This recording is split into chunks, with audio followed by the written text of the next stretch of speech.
Bonjour à tous, bienvenue à ce webinaire organisé par Gouache Avocat avec les éditions législatives. Tout d'abord, toutes nos excuses pour ce problème technique qui ne nous a pas permis de commencer à l'heure. Je vois que plusieurs personnes commencent à chatter, je vous en remercie. Donc, je vois que vous êtes fidèles au rendez-vous. Nous allons donc ce matin aborder l'actualité des baux commerciaux de l'année 2019-2020, depuis le mois de septembre dernier, depuis donc la dernière actualité que nous avions organisée avec les éditions législatives. Ce problème technique étant réglé, nous allons pouvoir donc dérouler. Je vais essayer de condenser cet exercice sur un temps limité d'une heure, pour ne pas me prendre trop de votre temps. Mais néanmoins, vous apercevrez que la jurisprudence a été assez importante pendant cette année, et ceci malgré la situation de crise que nous avons vécue.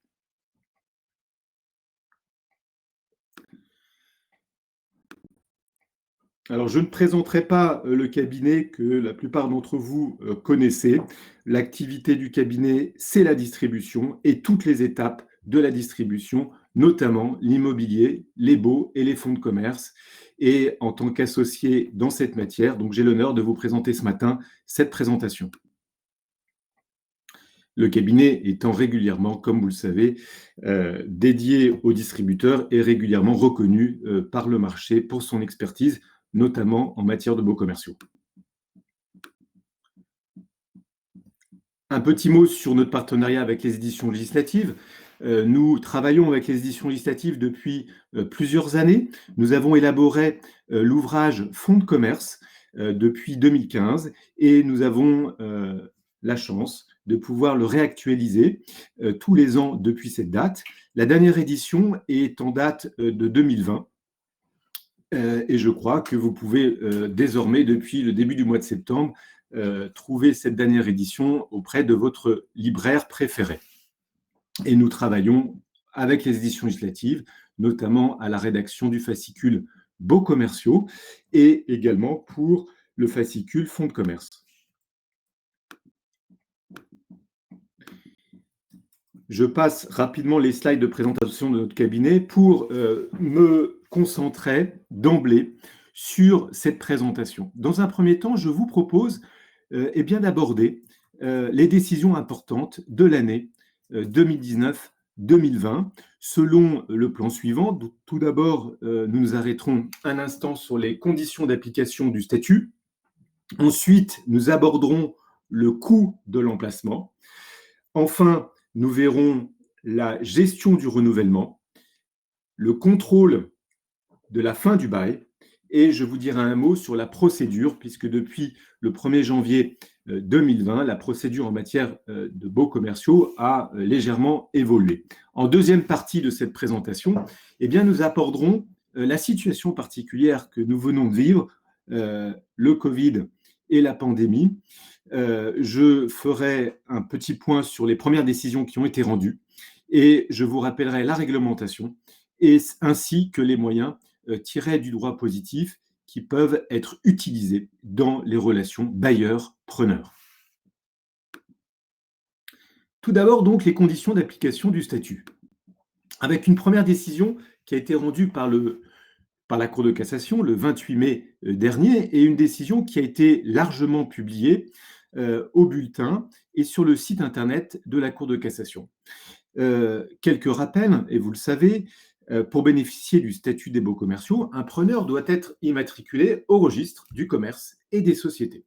Et à défaut d'immatriculation, le payeur ne peut opérer une dénégation du droit au statut et le preneur sera privé du droit au renouvellement. Dans l'espèce commentée, les faits étaient les suivants. Le preneur reçoit un congé avec refus de renouvellement et offre d'indemnité d'éviction, puis le bailleur lui dénie son droit à indemnité d'éviction pour défaut d'immatriculation régulière au registre du commerce et des sociétés à l'adresse du bien loué.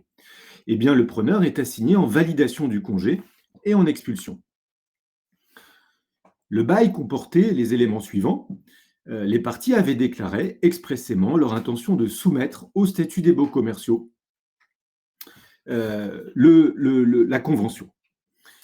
Et ceci, et c'est le point important, même si toutes les conditions d'application de ce statut ne sont pas remplies, en sorte que les parties avaient décidé qu'il y aurait éventuellement extension conventionnelle du champ d'application dudit statut. Et la question qui était posée à la Cour était la suivante: est-ce que cette déclaration, est-ce que cette clause prévue dans le bail protège le bailleur? Est-ce qu'elle l'a dispensé de s'immatriculer? La Cour d'appel considère que cette déclaration figurant au bail ne dispense pas le preneur du défaut d'immatriculation. Selon la Cour, cette condition était donc requise. Eh bien, la Cour de cassation casse l'arrêt. La Cour d'appel a dénaturé la convention, claire et précise, dont il résulte que le bailleur avait renoncé à se prévaloir de la condition d'immatriculation. La Cour d'appel a violé le principe de l'article 1134, devenu 1192 du Code civil. Alors, quel enseignement en tirer pour votre pratique? Eh bien, les preneurs et rédacteurs pro-preneurs ont tout intérêt à prévoir une soumission volontaire des parties au statut des baux commerciaux et à écrire dans le bail qu'elles bénéficieront du statut, même si ces conditions, notamment celles de l'immatriculation, ne sont pas remplies. Cette soumission volontaire anticipée, même lorsque le preneur est commerçant, permettra de sauver ce dernier s'il ne respectait plus les conditions d'application du statut. Donc cette précaution rédactionnelle est intéressante, évidemment, pour les preneurs. Deuxième décision, rendue par la Cour de cassation le 23 janvier 2020, et concernant toujours l'application du statut. Le bail porté sur un terrain nu et autorisait l'édification de construction. Le bailleur notifie un refus de renouvellement sans indemnité d'éviction pour défaut d'immatriculation au registre du commerce et des sociétés de l'établissement secondaire situé dans les lieux. Le preneur assigne en unité du congé et au paiement d'une indemnité d'éviction. La position du preneur était la suivante. Selon lui, l'article 2 de l'article L145.1 du Code de commerce, qui étend le bénéfice du statut des baux aux baux de terrain nus sur lesquels ont été levées des constructions, ne subordonnerait pas l'application du statut à la condition de l'immatriculation. La Cour de cassation confirme la décision de la Cour d'appel. Selon la haute juridiction, le preneur à bail d'un terrain nu sur lequel sont édifiées des constructions ne peut bénéficier du droit au renouvellement du bail que s'il remplit les conditions exigées au premier alinéa de l'article L145.1 du Code de commerce. Quels sont les enseignements à tirer de cette décision? Eh bien, l'article L145.1 alinéa 2 du Code de commerce n'est pas autonome. Le preneur, qui n'est pas immatriculé à la date de délivrance d'un congé, n'a pas droit à une indemnité d'éviction.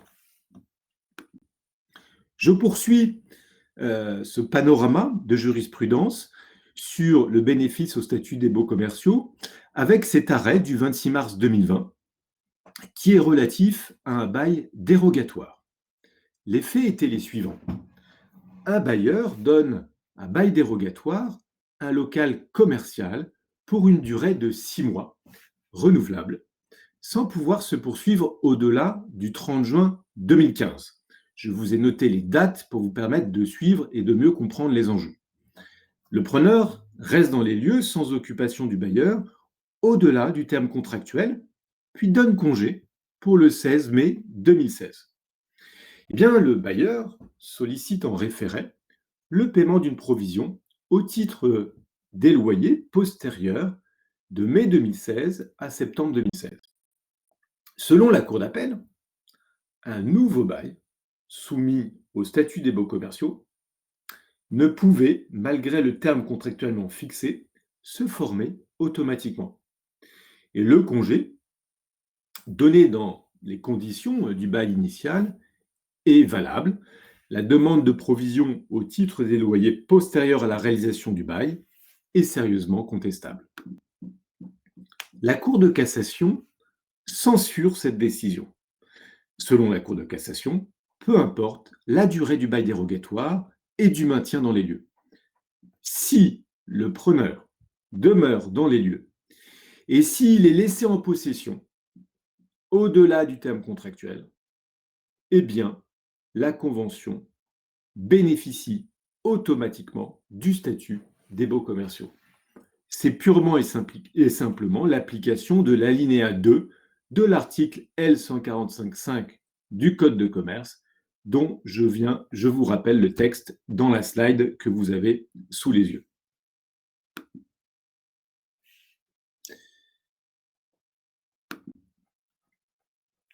Poursuivons notre revue de jurisprudence avec cette décision rendue très récemment, le 17 septembre dernier, par la Cour de cassation, décision qui a été publiée au bulletin et sur le site internet de la Cour de cassation.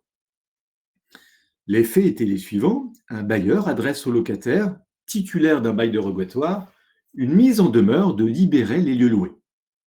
Après avoir sommé le locataire de quitter les lieux, le bailleur l'assigne devant le juge des référés en expulsion.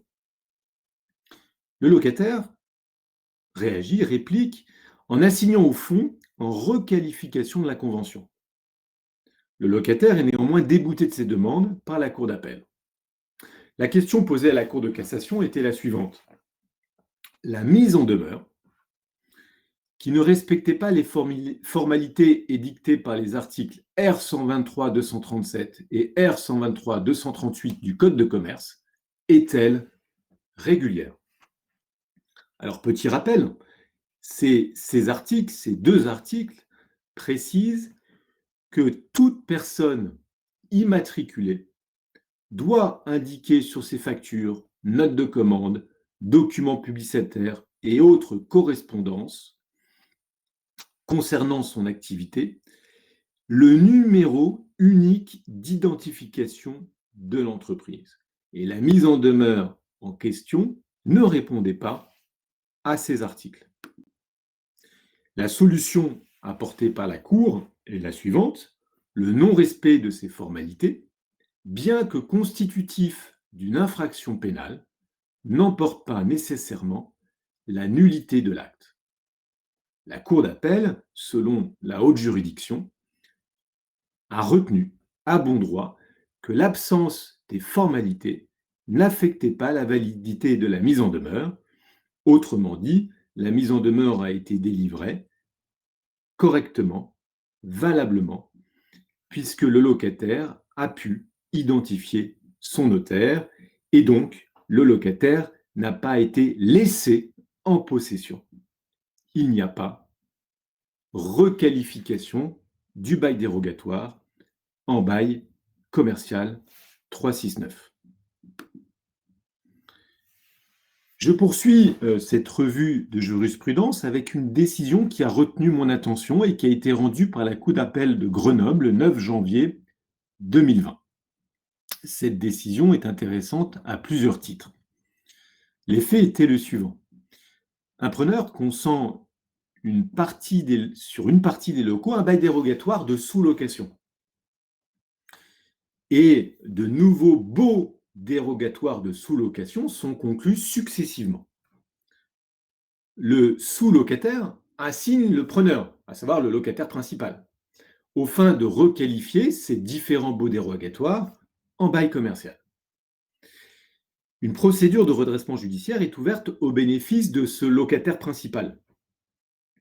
Et le tribunal judiciaire juge que c'est opéré au bénéfice du sous-locataire un bail de nature commerciale régi par les articles L141, 145.1 et suivants du Code de commerce. La position du preneur est la suivante. Il interjette appel, la demande d'expulsion du sous-locataire ayant été rejetée, et il soutient que le preneur n'est plus locataire principal à la suite de la liquidation judiciaire, et que le sous-locataire, ne pouvant revendiquer plus de droits que ceux consentis au locataire principal, et bien que le sous-locataire est sans droit ni titre.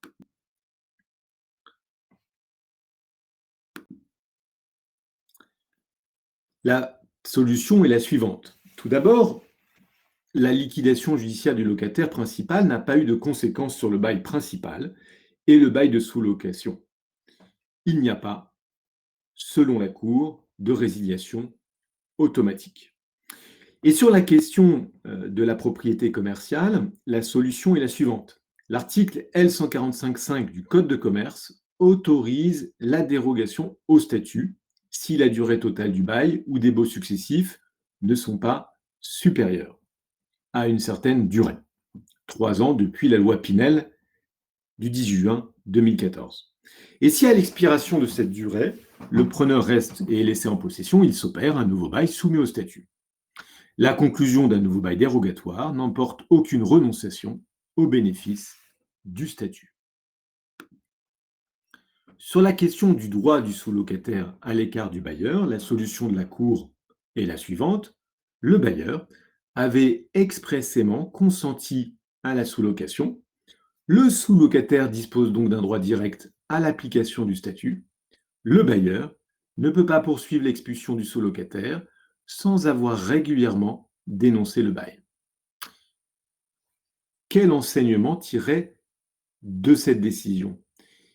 Eh bien, retenez que le sous-locataire dispose d'un droit direct à l'application du statut. Et je cite la Cour, nonobstant le fait que le preneur, dont il tire ses droits, ne soit plus locataire principal. Je poursuis notre revue de jurisprudence avec cette décision du 12 décembre 2019 rendue par la Cour de cassation et relative à une convention d'occupation précaire. Alors, petit rappel, une convention d'occupation précaire n'est pas soumise au statut des baux commerciaux. Elle se caractérise, quelle que soit sa durée, par le fait que l'occupation des lieux n'est autorisée qu'à raison de circonstances particulières indépendante de la volonté des parties. Les faits de la décision commentée étaient les suivants. Un accord prévoit la rupture anticipée d'un bail commercial et autorise le preneur à se maintenir dans les lieux pour une durée de 23 mois. L'objectif de cet accord était de favoriser la cession du droit au bail ou du fonds de commerce par le preneur. Le bailleur assigne en expulsion le preneur et à titre reconventionnel, le preneur sollicite le bénéfice d'un bail commercial. La Cour d'appel valide la position du bailleur. Elle considère que cet accord excluait explicitement les dispositions de l'article L145 et suivant du Code de commerce. Autrement dit, l'accord aurait exclu le statut des baux commerciaux. La Cour d'appel considère que le projet de cession du preneur constitue un événement incertain et extérieur à la volonté des parties. Eh bien, la Cour de cassation censure la décision de la Cour d'appel. Elle considère tout d'abord que le projet de cession du preneur ne constitue pas l'existence d'une cause objective de précarité justifiant le recours à une convention d'occupation précaire. Au-delà du terme prévu à la convention, le preneur a été laissé en possession. Il s'est donc opéré un nouveau bail et un bail commercial soumis au statut. Cette décision vous permet donc de mieux circonscrire, de mieux appréhender la qualification d'une convention d'occupation précaire. Cette deuxième décision rendue le 14 novembre 2019 vous permet également de bien comprendre ce qu'est une convention d'occupation précaire au sens de la jurisprudence. Dans cette décision, une SCI avait donné en location à titre précaire un local. Elle avait demandé au locataire de libérer ce local pour procéder à des travaux. Le locataire a assigné à la SCI en paiement d'une indemnité d'éviction. Et dans cette décision, la Cour d'appel avait considéré que depuis l'origine des relations contractuelles, le sort du local était lié à la réalisation par la commune d'un projet de réhabilitation. Et selon la Cour d'appel, était caractérisée donc l'existence d'une circonstance particulière indépendante de la seule volonté des parties. Et donc, la Cour d'appel, comme la Cour de cassation, ont considéré que la convention en question constituait bien une convention d'occupation précaire. Autrement dit, le projet de réalisation par la commune de réhabilitation constituait une cause objective. Je passe à la deuxième partie de cette revue de jurisprudence avec quelques décisions que j'ai classées sous ce titre « Maîtriser le coût de son emplacement ». Maîtriser le coût de son emplacement, c'est évidemment maîtriser le coût de ses travaux. J'attire donc votre attention sur cette décision rendue le 19 décembre 2019 par la Cour de cassation et relative aux travaux de mise aux normes prescrites par l'administration. Les faits de la décision étaient les suivants. Un maire, après plusieurs injonctions de mise en conformité avec les règles de sécurité, ordonne la fermeture administrative d'un hôtel. Le preneur assigne les bailleurs en résiliation du bail et indemnisation de la perte du fonds de commerce. La position du preneur était la suivante. Les travaux de sécurité prescrits par l'autorité administrative sont à la charge du bailleur, sauf stipulation expresse contraire. Et la Cour d'appel, selon le preneur, n'a pas constaté que le bail contenait une telle stipulation. La Cour d'appel aurait donc violé l'article 1719 du Code civil, dont je vous rappelle les termes dans la slide. La Cour de cassation constate que le bail contenait la clause suivante, et je vous la lis car elle me semble très intéressante pour votre pratique. Le bail donc comportait la clause suivante. Si pour une raison quelconque, le remplacement des installations ou appareils est en général, de tout équipement devenait nécessaire, même par suite d'usure, de vétusté, de force majeure ou d'exigences administratives, eh bien, il serait entièrement à la charge du preneur sans recours contre le bailleur. La Cour de cassation considère que la Cour d'appel a apprécié souverainement que les travaux de mise en conformité exigés par l'administration constituaient un remplacement des installations ou équipements existants. Quelques observations. Si la clause d'entretien que vous avez sous les yeux n'avait pas mentionné expressément les réparations exigées par l'administration, eh bien le bailleur n'aurait pas pu réclamer les travaux aux frais du preneur, même si cette clause prévoit que le preneur en supporte le remplacement. Le critère, et vous le savez probablement, c'est la mention expresse.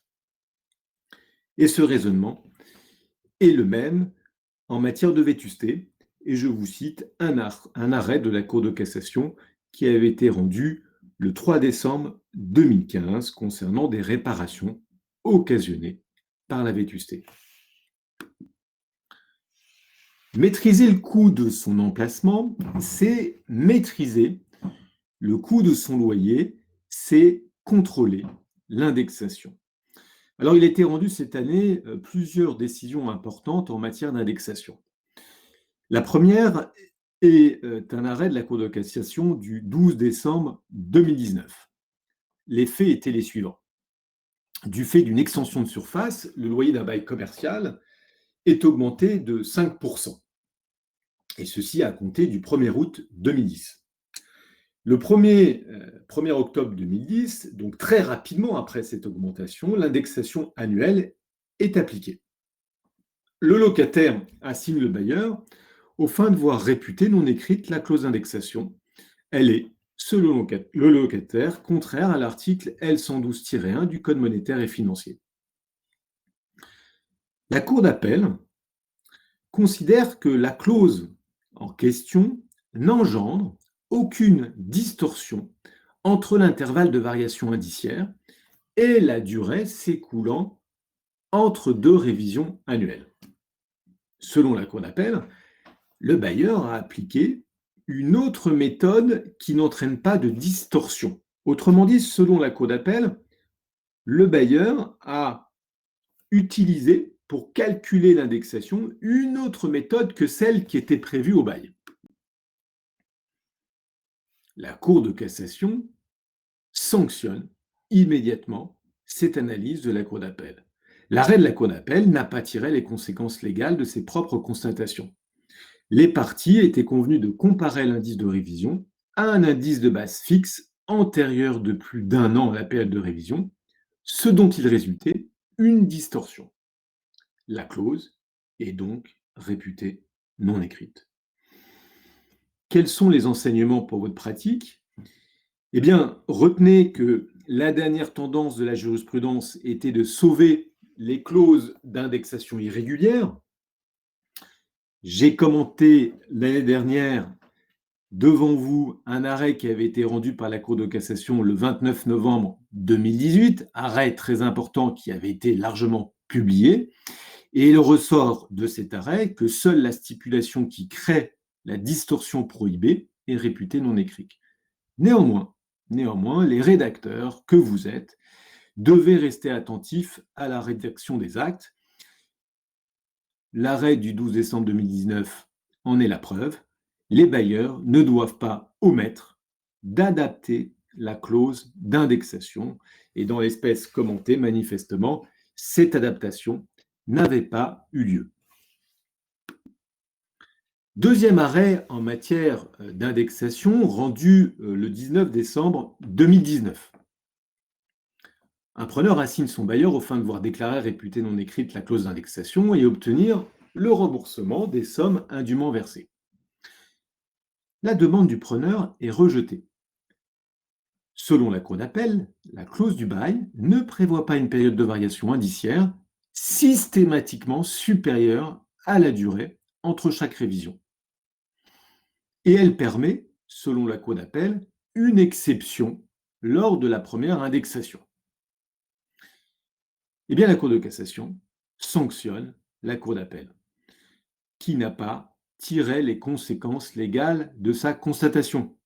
L'existence d'une distorsion entraîne automatiquement la nullité de la clause. Il convenait de réputer non écrite la stipulation organisant la première indexation illicite.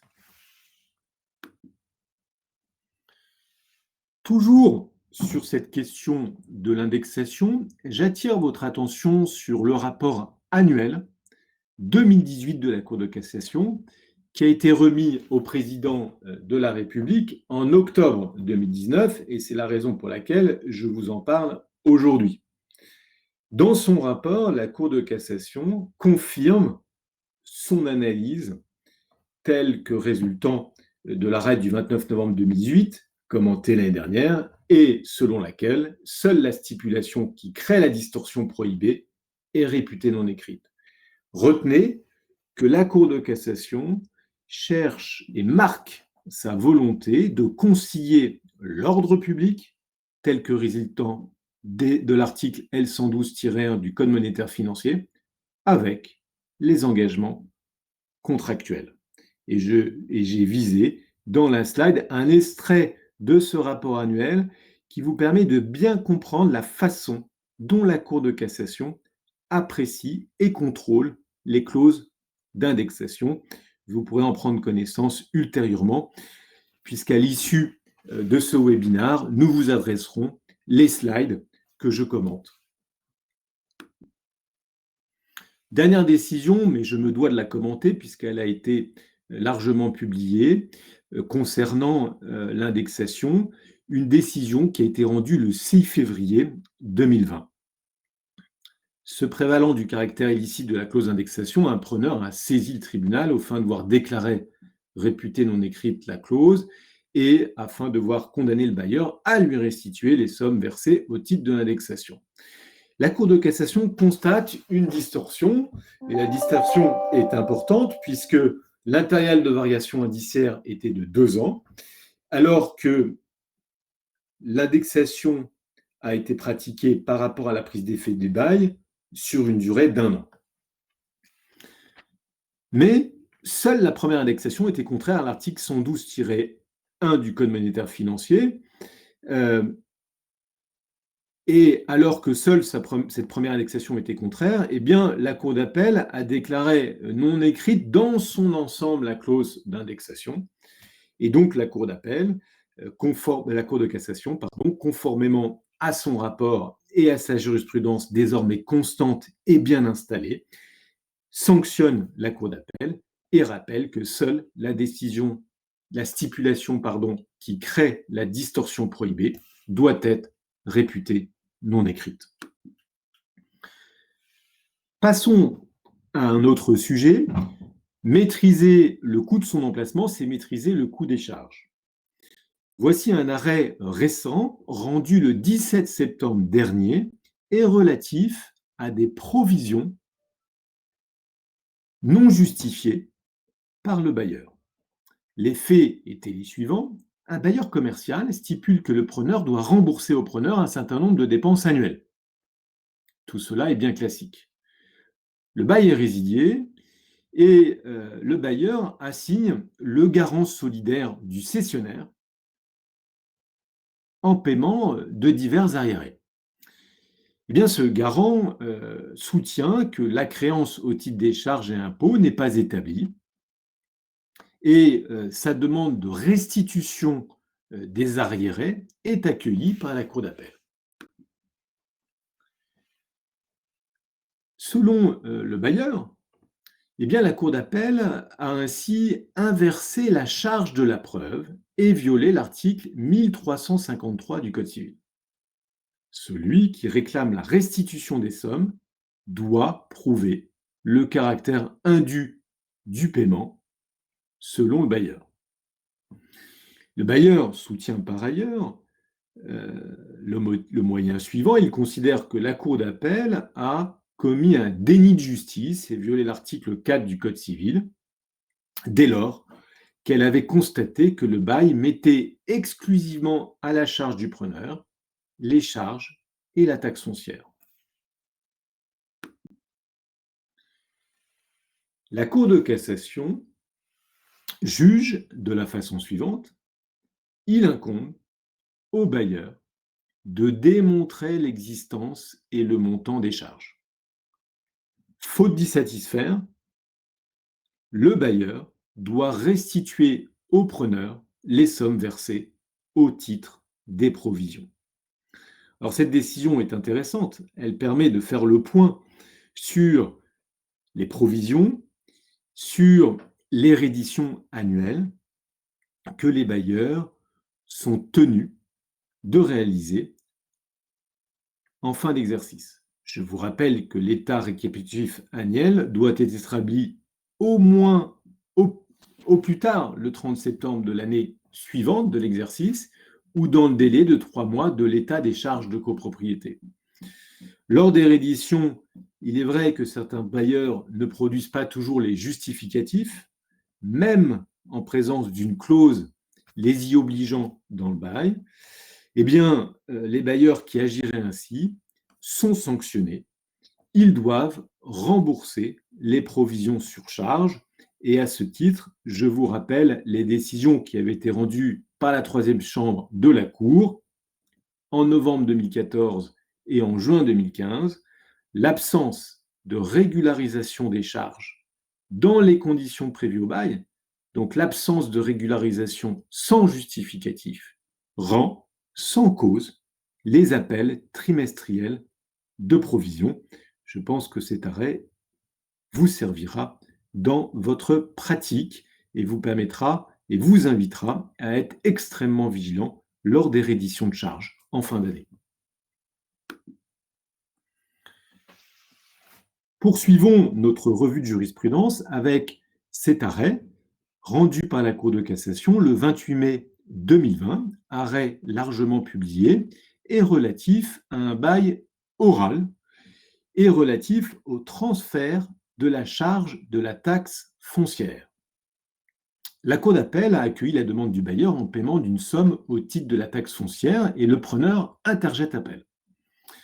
Eh bien, la Cour de cassation nous précise qu'en présence d'un bail non écrit, il convient de rechercher l'existence d'un accord des parties sur le transfert au preneur de la charge de la taxe foncière. La Cour d'appel avait relevé que le preneur avait par le passé réglé la taxe foncière et par conséquent, selon la haute juridiction, la Cour d'appel a souverainement constaté l'accord des parties au bail initial sur ce point.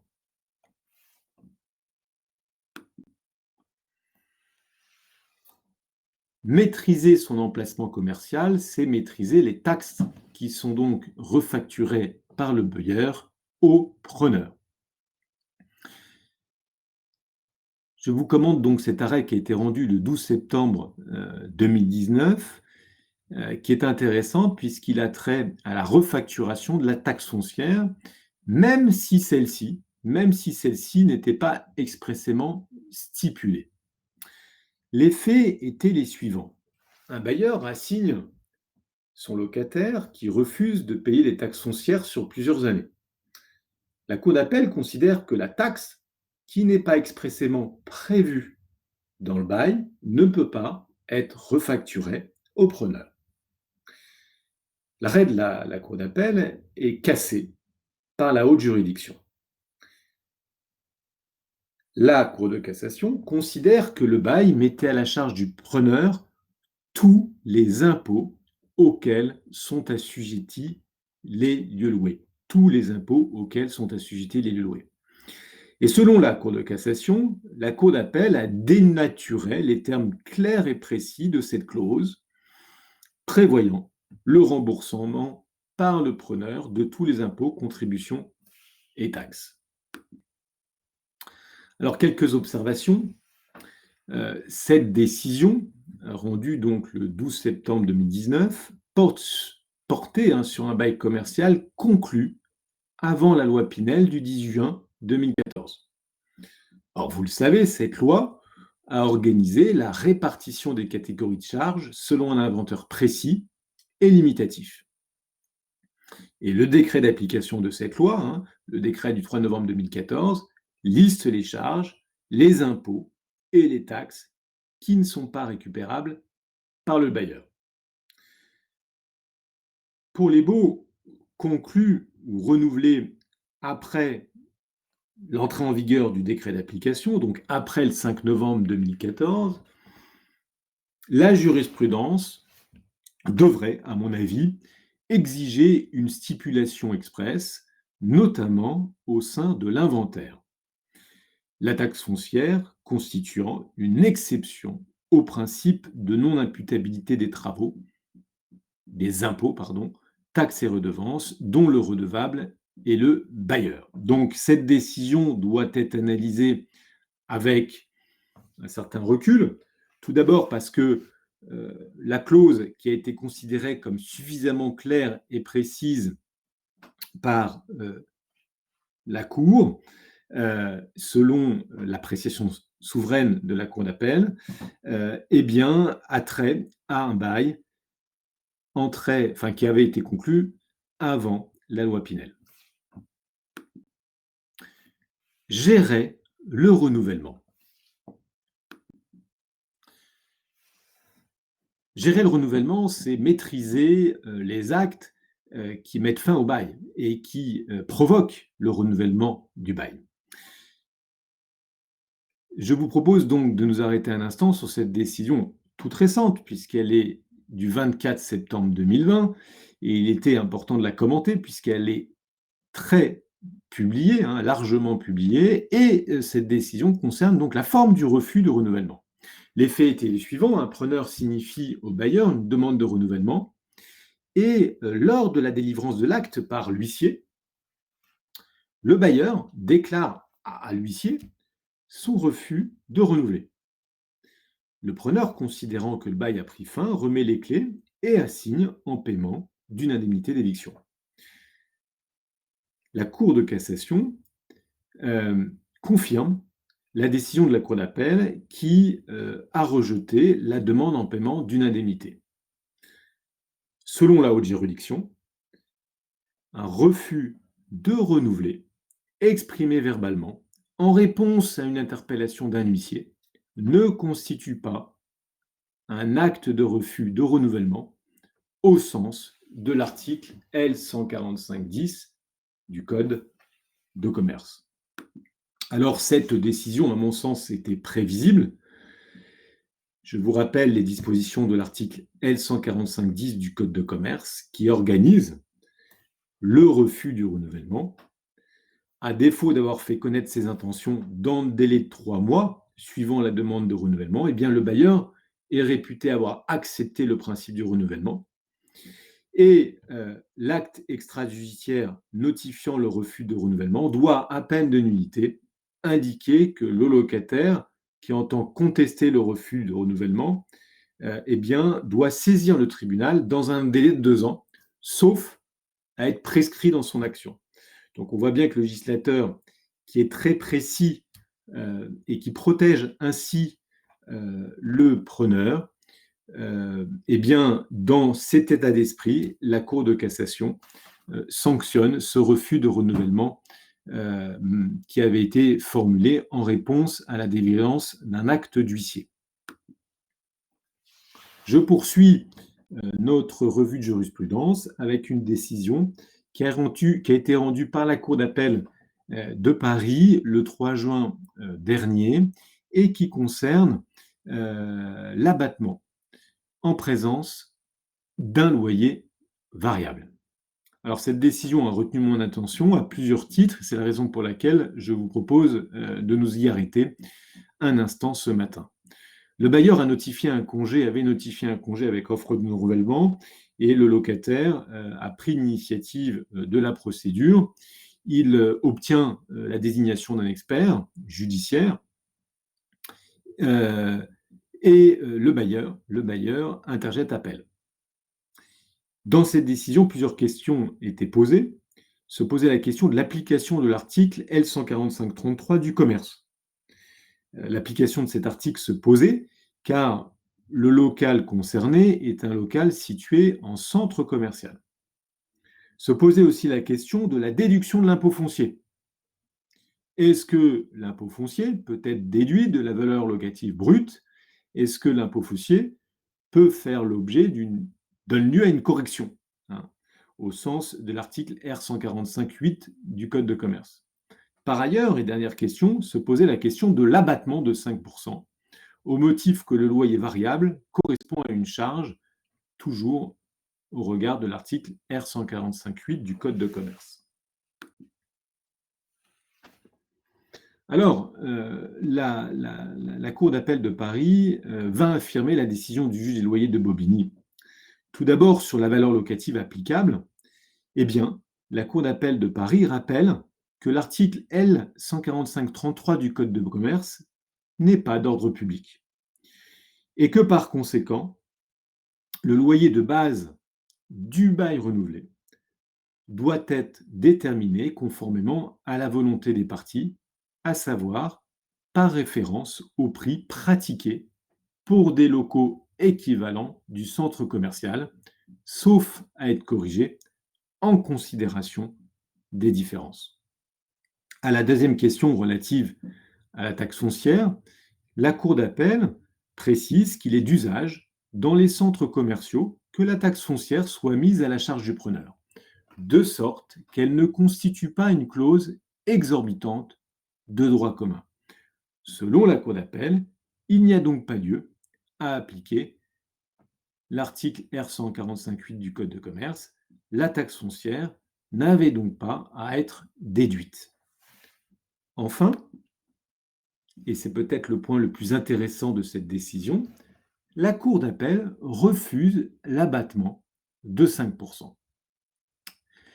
Et elle rappelle dans son arrêt que la Cour de cassation, qui a rendu 2 arrêts de principe le 6 novembre 2016, avait considéré, au terme de ces arrêts, que l'abattement de 5% pratiqué concerne des baux stipulant que le loyer de base soit fixé par le juge selon la valeur locative telle que déterminée par le statut et donc au regard de l'article R 145.8 du Code de commerce. Hein, donc dans son raisonnement, la Cour d'appel de Paris est venue commenter et rappeler les décisions du 6 novembre 2016. Et la Cour d'appel précise que le bail dont il s'agit, s'il prévoit le recours au juge en cas de désaccord des parties pour fixer le loyer de base en fonction de la valeur locative, stipule que la valeur locative sera déterminée par référence au prix pratiqué pour des locaux équivalents du centre commercial. Et la Cour d'appel refuse l'abattement de 5%, également au motif suivant, elle constate que les parties n'ont pas prévu un véritable loyer binaire, mais qu'elles ont prévu dans le bail un loyer variable assis sur le chiffre d'affaires du preneur, loyer qui ne peut être inférieur au loyer minimum garanti, égal à la valeur locative. Quel enseignement tirer de cette décision? Eh bien, les preneurs ont tout intérêt, dans les baux en centre commercial, à convenir d'un véritable loyer binaire et à se référer, en cas de désaccord, à l'article L145-33 du Code de commerce pour pouvoir bénéficier pleinement du statut protecteur des baux commerciaux et donc pour pouvoir bénéficier de l'abattement de 5%. J'attire votre attention sur cette décision rendue le 6 février 2020 par la troisième chambre de la Cour de cassation et concernant le lissage du déplafonnement.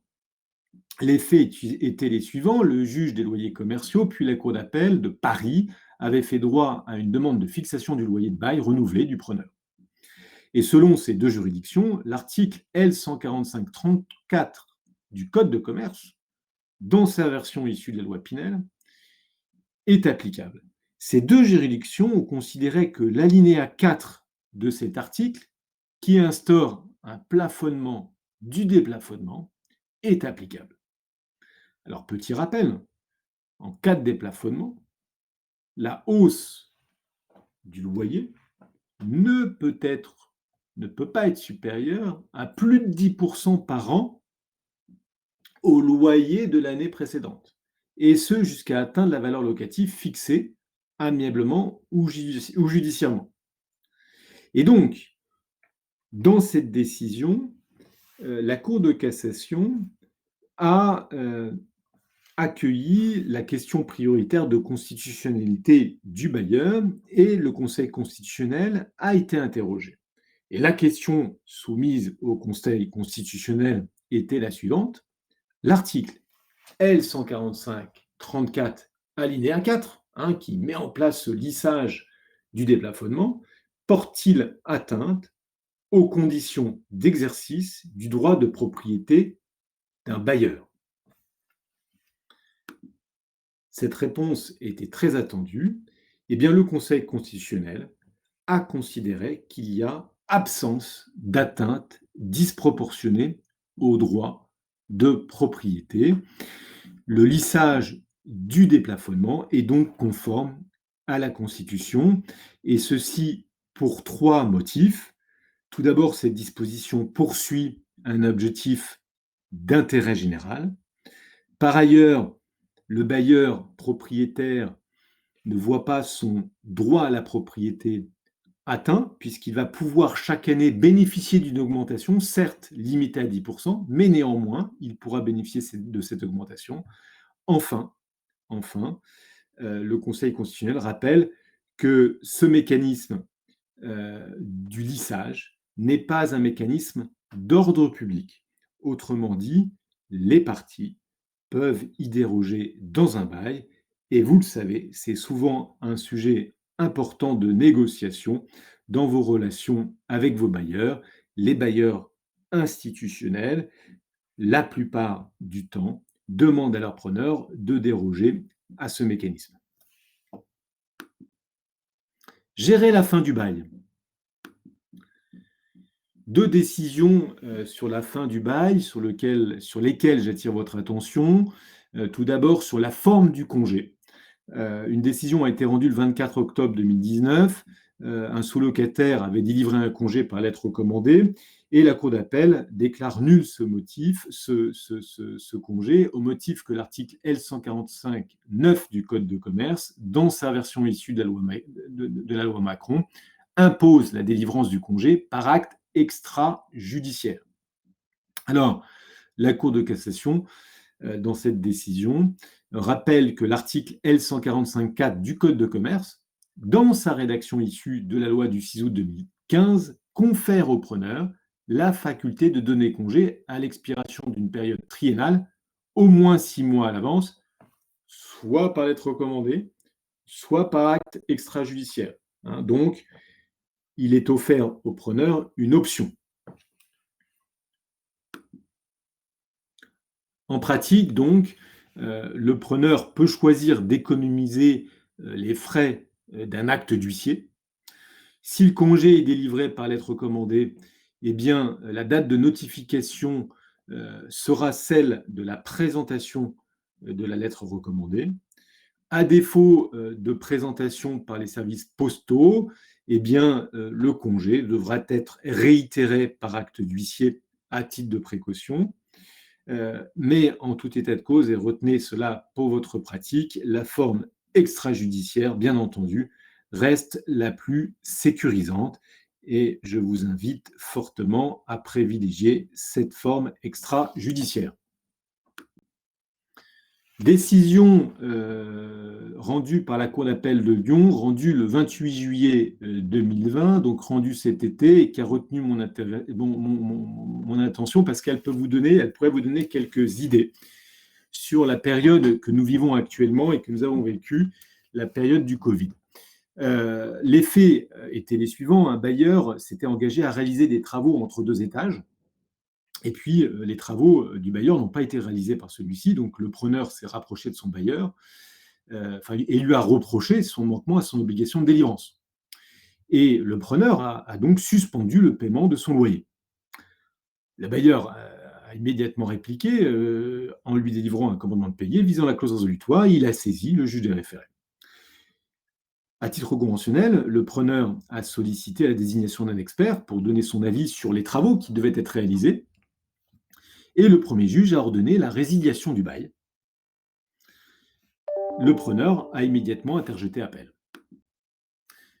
La Cour d'appel de Lyon rappelle dans sa décision, et je la cite car cette mention me semble très intéressante et elle pourra vous être utile dans le cadre de vos différends actuels avec vos bailleurs dans le cadre du Covid.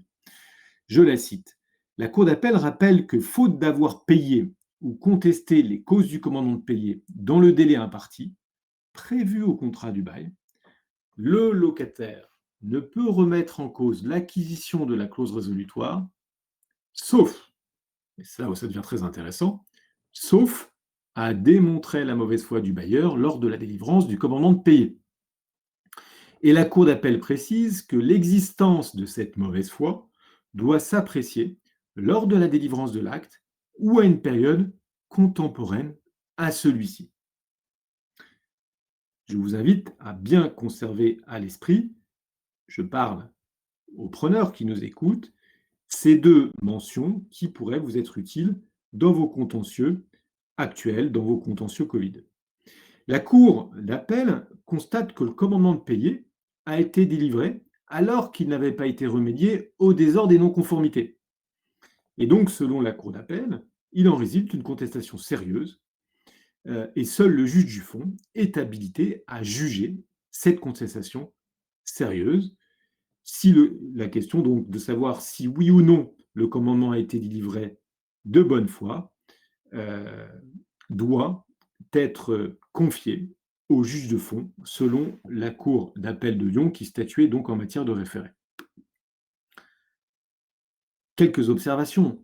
Les preneurs qui ont reçu un commandement de payer des loyers liées à la période de fermeture administrative établie à raison de la pandémie Covid-19 pourrait invoquer cet arrêt. Un commandement de payer est délivré alors que le bailleur n'ignorait pas que le preneur ne disposait pas de la jouissance des locaux à raison de la période de fermeture, n'est-il pas délivré de mauvaise foi? Quid lorsque le preneur a pris le soin de notifier à son bailleur une argumentation articulée sur l'exception d'inexécution? Voilà, donc cet arrêt me semble intéressant et pourra être utilisé dans le cadre de vos contentieux Covid. Résiliation de plein droit du bail commercial et dispense de commandement de payer. Dans cette décision, eh bien, le bailleur a demandé au juge commissaire de constater la résiliation du bail commercial pour défaut de paiement dû postérieurement à l'ouverture de la liquidation judiciaire. Sa demande est rejetée par le juge et par la cour d'appel qui retient que le bailleur, bien qu'agissant devant le juge commissaire, n'était pas dispensé de délivrer un commandement de payer. Donc la question était de savoir si oui ou non, devant un juge commissaire, eh bien, le bailleur était tenu de délivrer un commandement de payer.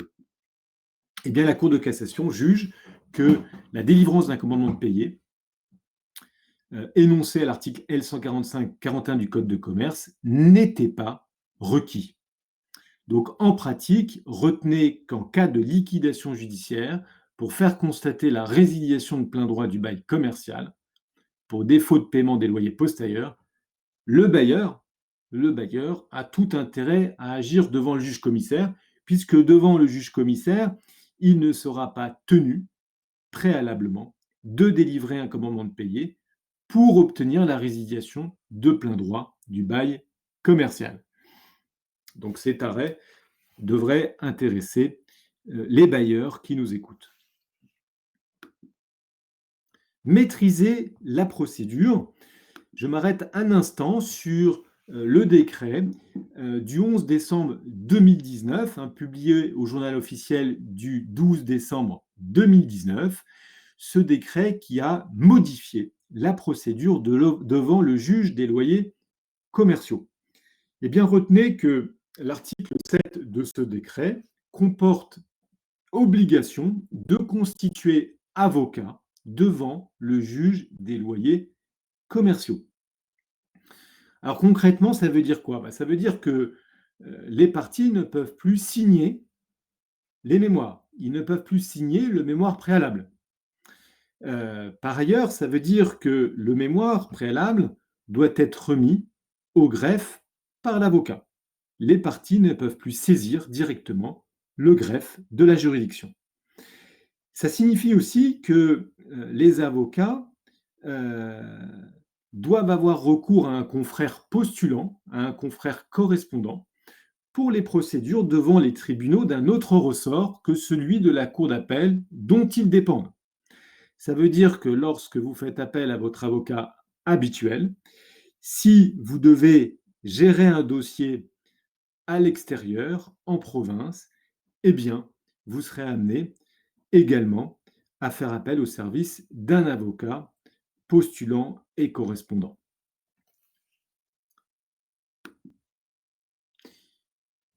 J'en ai terminé avec l'actualité pure concernant les baux commerciaux.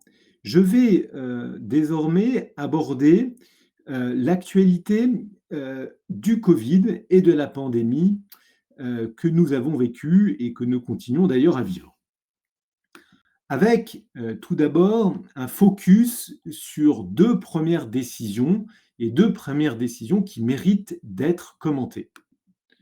Première décision, la décision, le jugement de la 18e chambre civile du tribunal judiciaire de Paris qui a été rendue le 10 juillet 2020 et qui a fait l'objet d'un communiqué de presse le 15 juillet 2020.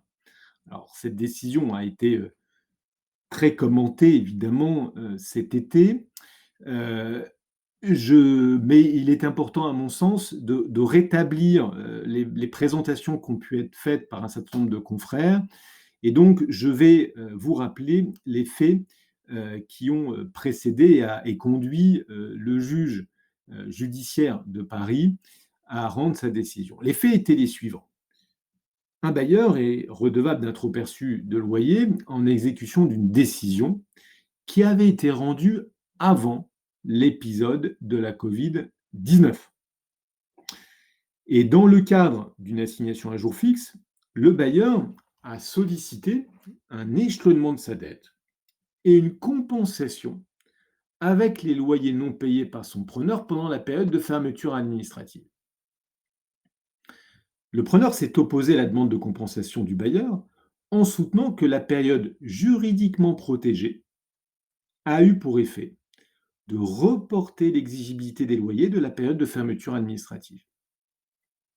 La question qui était posée donc au juge de la 18e chambre, la 18e chambre, c'est la chambre qui est spécialisée à Paris en matière de baux commerciaux, eh bien la question était la suivante. L'article 4 de l'ordonnance du 25 mai 2020, la fameuse ordonnance du 25 mars 2020, qui a eu pour effet d'interdire aux créanciers de pratiquer des voies d'exécution forcées pendant la période juridiquement protégée, peut-il être opposé au bailleur? Cet article 4 peut-il être opposé au bailleur? La solution apportée par la 10e chambre est la suivante. Elle considère que cet article n'a pas pour effet de suspendre l'exigibilité du loyer par un preneur. Le juge considère donc que la compensation est possible. Alors, quelques observations. Cette décision apporte un éclairage certain sur l'application de l'article 4 de l'ordonnance du 25 mars 2020. Article qui organise un simple mécanisme de report des loyers. Les astreintes, les clauses pénales, les clauses résolutoires, les clauses prévoyant une déchéance sont réputées n'avoir pas pris cours ou produit effet pendant la période juridiquement protégée. Cependant, aucune conclusion ne peut être tirée de cette décision sur la possibilité ou non des preneurs d'obtenir l'effacement des loyers pendant la période de fermeture administrative. Pourquoi? Eh bien, dans cette décision, dans cette affaire, le preneur n'avait émis aucune contestation tirée du droit commun. Le preneur n'avait pas soulevé ni l'exception d'exécution, ni la force majeure, ni l'argument tiré de la perte de la chose louée. Le preneur n'avait pas formalisé de demande claire de remise totale ou partielle des loyers dus, ni sollicité d'aménagement de ses obligations sur une période bien déterminée. Les preneurs qui entendent donc préserver leur chance d'obtenir une franchise de loyer pendant la période de fermeture administrative ne doivent donc pas se limiter à invoquer les mesures prises par le gouvernement et notamment les mesures issues de l'ordonnance du 25 mars 2020. Ils doivent impérativement notifier une argumentation articulée sur la force majeure, sur l'exception d'inexécution, voire sur la perte de la chose louée ou encore sur l'imprévision. Et puis, ils doivent impérativement se comporter loyalement en recherchant une issue amiable. Alors ce deuxième point, le comportement loyal, est essentiel. Il est essentiel, l'exigence de bonne foi qui est prévue à l'article 1134 du Code civil est rappelée dans la décision et dans le communiqué de presse du tribunal du 15 juillet 2020. Selon le tribunal, les parties devaient vérifier si les circonstances exceptionnelles ne rendaient pas nécessaire une adaptation de l'exercice de leurs obligations respectives. Et contrairement au bailleur, dans cette affaire, eh bien, le preneur n'avait fait aucune proposition en retour et s'était limité à contester l'exigibilité des loyers pendant la période juridiquement protégée. Vous êtes donc invité à vous comporter loyalement. Et cette exigence de bonne foi, qui est martelée dans cette décision, est très importante et doit conduire toutes vos négociations actuelles. Deuxième décision relative au Covid-19, la décision rendue par la Cour d'appel de Paris le 28 juillet dernier. La Cour d'appel de Paris a confirmé l'ordonnance rendue le 20 mai 2020 par le juge des référés du tribunal de commerce de Paris, décision qui avait été d'ailleurs très largement commentée. La question posée était de savoir si la pandémie Covid-19 constitue un cas de force majeure permettant de suspendre le contrat cadre liant EDF à Total Direct Énergie et obligeant donc Direct Énergie à acheter de l'électricité d'origine nucléaire. Alors, selon le juge des référés du tribunal de commerce de Paris, les conditions de la force majeure, telles que prévues par le contrat cadre, étaient réunies. Et je cite le juge, et vous pourrez reprendre, c'est attendu dans vos différents dossiers contentieux, nous observons, selon le juge, sans que cela soit contesté, que la diffusion du virus revêt, à l'évidence, un caractère extérieur aux parties, qu'elle est irrésistible et qu'elle était imprévisible, comme en témoigne la soudaineté et l'ampleur de son apparition. Bref, selon le juge, les conditions qui permettent de caractériser le cas de force majeure sont toutes remplies et EDF a donc été débouté et débouté, EDF interjette appel. Et la Cour d'appel de Paris, dans sa décision du 28 juillet, confirme l'approche du premier juge. Le raisonnement de la Cour d'appel est le suivant. Le contrat cadre prévoit une clause spécifique organisant sa suspension en cas de force majeure. Et selon la Cour d'appel, cette clause ne souffre d'aucune difficulté d'interprétation. La Cour d'appel partage pleinement l'avis du premier juge. La pandémie Covid-19 doit être considérée comme un cas de force majeure. Par conséquent, le refus d'EDF de suspendre le contrat cadre constitue un trouble manifestement illicite. Et la Cour d'appel de Paris précise que le comportement d'EDF remet en cause de manière flagrante le principe de la force obligatoire des contrats et est contraire au principe selon lequel nul ne peut se faire justice à soi-même. Là encore, le juge, comme dans la décision que je vous ai préalablement commentée, à savoir la décision du tribunal judiciaire, eh bien, là encore, le juge attache une importance toute particulière au comportement des parties et à la loyauté des parties. Quelques observations sur cette décision de la Cour d'appel de Paris. Cette décision, d'abord, confirme que la pandémie Covid-19 constitue un cas de force majeure. Et ce cas de force majeure entraîne de plein droit la suspension du contrat dès lors que cette suspension était contractuellement organisée.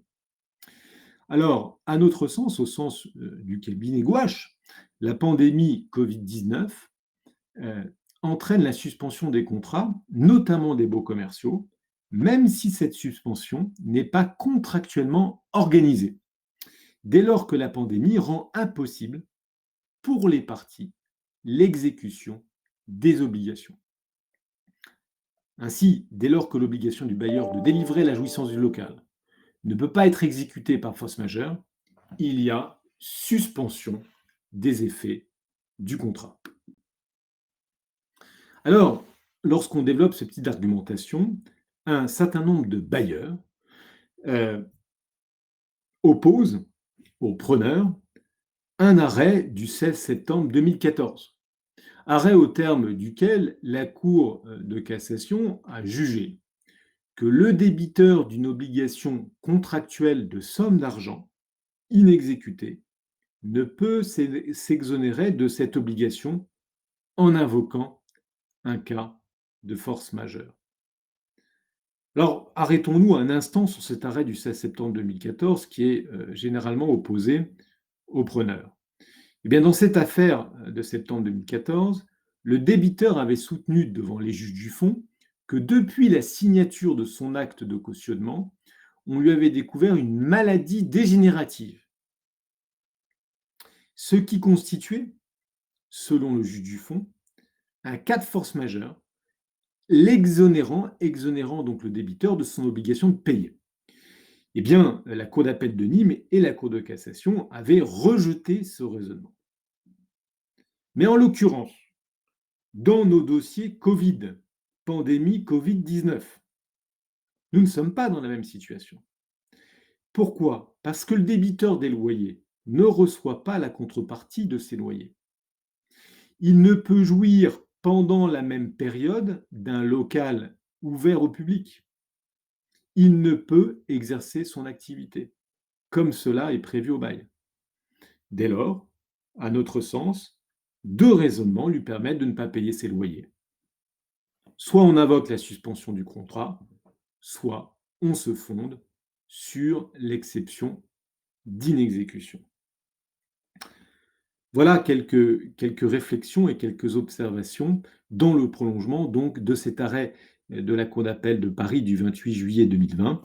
À notre sens, donc les preneurs bénéficient d'un certain nombre d'outils pour discuter avec leur bailleur et obtenir la suppression de leur loyer.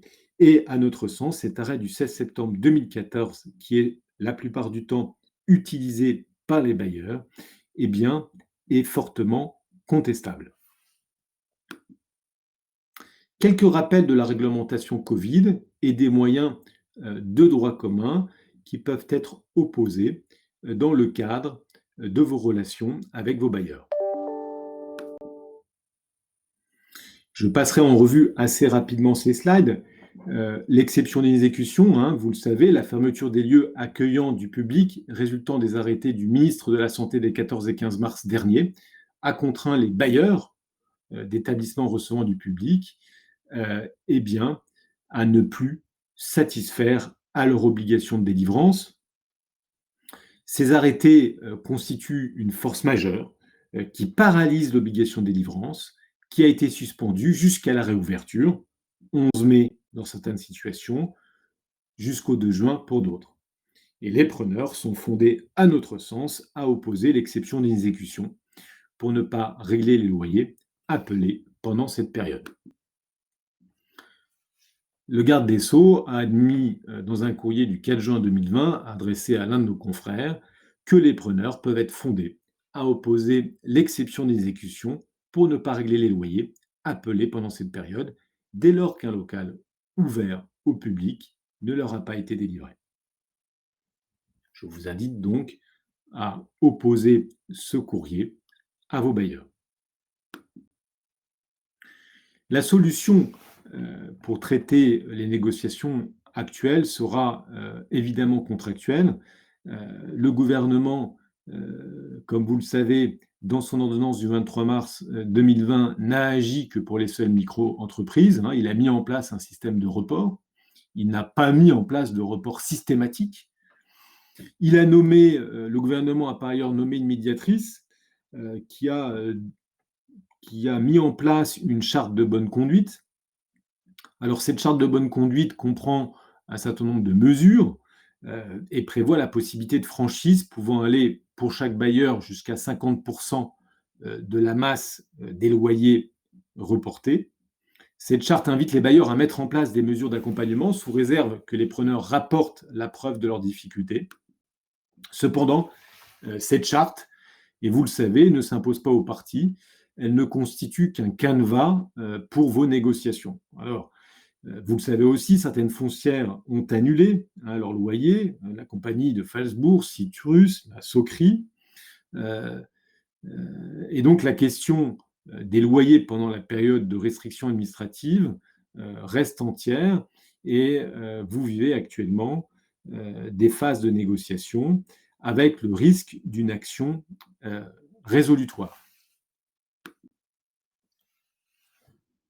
Dans un premier temps, le gouvernement a mis en place un système pour empêcher la mise en œuvre des actions résolutoires, hein, j'en ai parlé précédemment. Le gouvernement a mis en place une période avec un état d'urgence sanitaire jusqu'au 24 mai à minuit. Il a mis en place aussi une période juridiquement protégée. Vous pourrez prendre connaissance dans le détail de cette slide que vous avez sous les yeux lorsque je vous adresserai dès la fin de ce webinaire les slides. Et puis, le gouvernement a prorogé l'état d'urgence sanitaire jusqu'au 10 juillet 2020.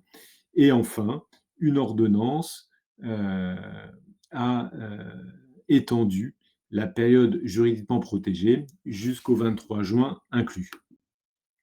L'article 4 de l'ordonnance du 25 mars 2020 prévoyant l'impossibilité de faire valoir les clauses résolutoires ou pénales ou activer les cautions, eh bien, ne prend plus effet depuis le 10 septembre 2020. Donc, les bailleurs peuvent pleinement et de façon classique faire jouer les clauses résolutoires et délivrer des commandements de payer depuis le 10 septembre 2020. Alors, comment réagir face à un commandement de payer? Eh bien, il faut agir dans les 30 jours si on ne veut pas que la clause résolutoire expresse soit acquise au bailleur. Je vous rappelle les dispositions de l'article L145-41 du Code de commerce. Toute clause insérée dans le bail prévoyant la résiliation de plein droit ne produit effet qu'un mois après un commandement demeuré infructueux. Alors, comment réagir? Plusieurs possibilités. La première possibilité, c'est de saisir le juge du fond. Le preneur peut prendre l'initiative d'une assignation en opposition du commandement. L'argumentation à développer est la suivante. Il s'agit de démontrer que le commandement est nul, privé d'effet, pour avoir été délivré de mauvaise foi. Un certain nombre de jurisprudences sont citées sous vos yeux. Dès lors que le bailleur a connaissance que les locaux n'étaient pas exploitables, ou dès lors que le bailleur a délivré son commandement de payer alors qu'il a manqué à son obligation de délivrance, eh bien, le bailleur est de mauvaise foi. Deuxième fondement pour aller rechercher la nullité du commandement, eh bien, c'est d'expliquer que les créances visées par le commandement ne sont pas exigibles. Elles ne sont pas exigibles en vertu de l'exception d'exécution, article 1119 du Code civil. Elles ne sont pas exigibles à raison de la force majeure, dont nous avons parlé avec l'arrêt de la Cour d'appel de Paris. Elles ne sont pas exigibles à raison de la destruction partielle et temporaire de la chose louée, sauf fondement de l'article 1722 du Code civil. Et lorsque vous saisissez le juge du fond, eh bien, vous pouvez réclamer des dommages et intérêts en réparation du préjudice subi à raison de la tentative d'intimidation ou de la pression illégitime que le commandement de payer a pu constituer. Le locataire peut également saisir le juge des référés avant l'expiration du délai de 30 jours. Cette assignation aura pour but d'obtenir, dans un premier temps, la suspension des effets de la clause résolutoire de l'article L145-41 du Code de commerce. L'objectif sera également, outre la suspension des effets de la clause résolutoire, d'obtenir des délais, et ceci sur une période maximum de 24 mois. Si aucun délai de paiement n'a été sollicité devant le juge des référés, et si la décision est devenue définitive, le preneur pourrait solliciter des délais de façon rétroactive devant le juge du fond. Et lorsque le juge des référés a constaté la résiliation du bail commercial, les preneurs peuvent saisir le juge du fond de demande d'annulation du commandement. Troisième possibilité pour réagir face à un commandement de payer, eh bien, c'est laisser le preneur prendre l'initiative de la procédure pour gagner du temps et pour faire respirer votre trésorerie. Donc, à titre principal, dans ce cas-là, eh bien, le preneur sera amené à opposer au bailleur des contestations sérieuses. La créance n'est pas certaine, elle n'est pas liquide, elle n'est pas exigible, le commandement délivré a été délivré de mauvaise foi, et il sollicitera le renvoi au fond. Et à titre subsidiaire, le preneur pourrait solliciter la suspension des effets de la clause résolutoire et des délais de paiement dans un maximum de 24 mois.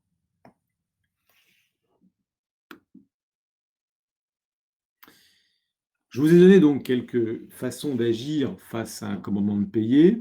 Ayez à l'esprit aussi que d'autres pistes peuvent être envisagées.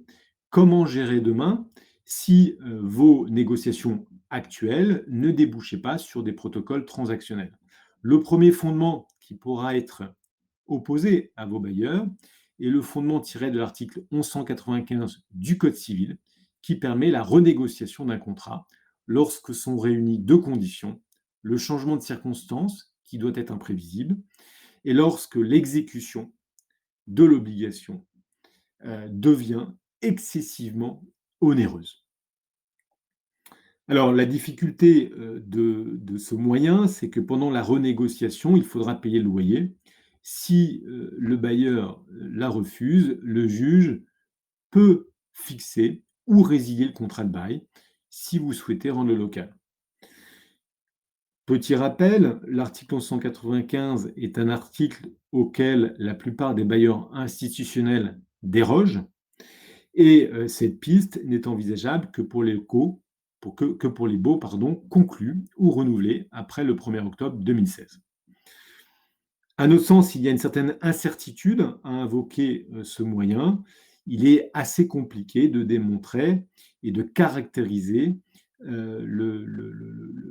l'exécution d'une obligation excessivement onéreuse.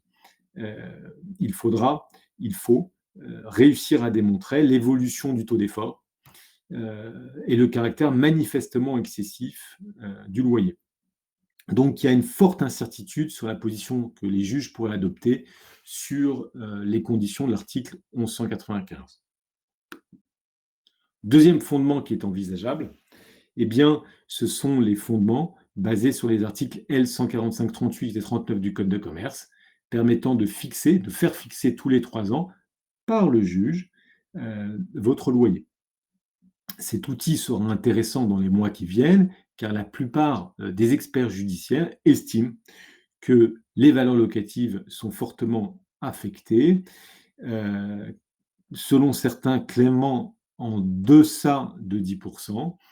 Donc cette baisse des valeurs locatives va probablement inviter les preneurs à mettre en place des actions en révision du loyer. Un certain nombre de contentieux pourraient voir le jour dans les semaines qui viennent sur le fondement des articles L. 145-38 et 39, étant rappelé que la fixation à la baisse d'un loyer est possible si le preneur peut démontrer un changement notable des facteurs locaux de commercialité et si ce changement notable des facteurs locaux de commercialité a pu avoir une incidence de plus de 10% sur la valeur locative. Alors, le fondement légal tiré des articles L. 145, 38 et 39 est à notre sens plus sûr que l'imprévision. Je vous rappelle que la question du timing est très importante puisque c'est à la date de la demande de révision que le nouveau loyer démarrera et prendra effet.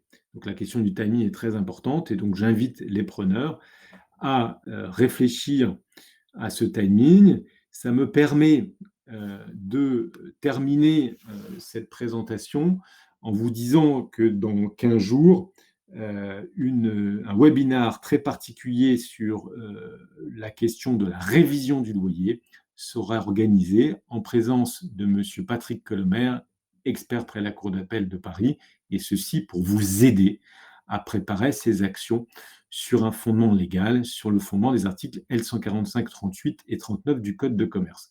Enfin, et je terminerai avec cette dernière slide, j'attire votre attention sur les moyens dont vous disposez, dont les preneurs disposent lorsqu'ils sont pressés et lorsqu'ils doivent restructurer très rapidement leurs engagements face à des difficultés.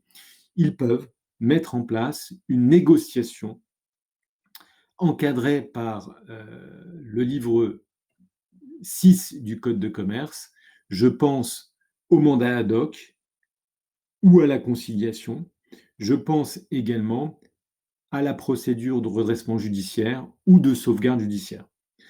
L'objectif de ces procédures, c'est la préservation de l'entreprise. Il s'agit d'outils de bonne gestion. Hein. Ce sont des outils qui vont vous permettre d'optimiser la trésorerie à court terme. Ce sont des outils qui vont vous permettre de négocier l'endettement constitué. Ce sont des outils qui vont vous permettre de réduire la structure de vos charges.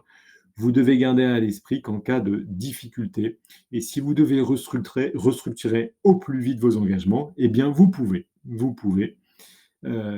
faire appel à ces différentes procédures. Sachez que ces procédures, généralement, sont beaucoup plus rapides que le temps judiciaire classique. J'en ai terminé avec cette présentation. Je tiens tout d'abord à m'excuser pour ce problème d'allumage et ce problème technique qui ne nous a pas permis de travailler immédiatement. J'espère ne pas avoir été trop rapide dans mes explications. J'ai volontairement tenu un rythme assez important pour pouvoir brosser rapidement les décisions dont je voulais vous parler, vous donner quelques outils pour vous aider à gérer vos négociations avec vos bailleurs et pour tenir le calendrier et l'horaire qui m'avait été fixé. Je vous remercie vivement pour votre écoute. Le cabinet Gouache Avocat reste à votre disposition pour répondre à vos questions. Nous vous adresserons dans la journée les différentes slides. Et je tiens enfin à remercier notre partenaire, les éditions législatives, avec lequel nous avons le plaisir de collaborer depuis plusieurs années. Très bonne journée à tous. Un grand merci pour votre écoute. Au revoir, mesdames. Au revoir, messieurs.